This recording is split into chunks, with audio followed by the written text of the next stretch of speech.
So here I'm going to show my setup for my bass tone that I've created.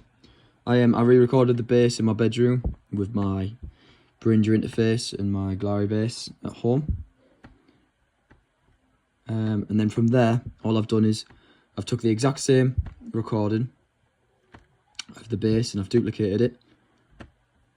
And the reason I've done that is for this reason I'm going to show you. So, this is my original bass tone on its own.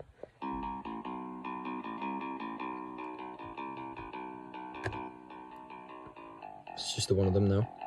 As you can hear, it's just very dry, very DI'd. Nice natural sound, but it needs a bit something more to it. So, first off I started with some EQ. Honestly, I was really happy with the natural sound of the bass. So all I've done is I've took some of the top end out of, getting rid of any of the hiss.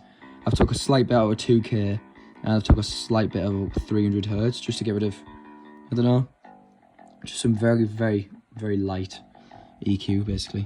So next up we've got the Sans amp, which is a distortion as well as like a bass amp similar kind of thing. Honestly, my go-to when it comes to bass. So as you can hear now, if I turn this on, add life to the tone, gets that like real like bass amp tone without having to use a bass amp, sorry. And finally, I've used some real tape saturation, which is quite heavy, if I do say so. Probably not the best through my my speakers, so I'm just showing right here, but you get the idea. You can really hear the difference in tone. So then from there, I've duplicated that, and on this other one, this other bass take, the exact same take by the way, the EQ is exactly flat. The only difference is I've took from around 100 Hz, a drop of about 7 dB. That's so there's not too much rumble. Obviously with the same take, the phases will double up by 6 decibels, with it being the exact same take. So I've just tried to remove that a bit. Don't want too much rumble.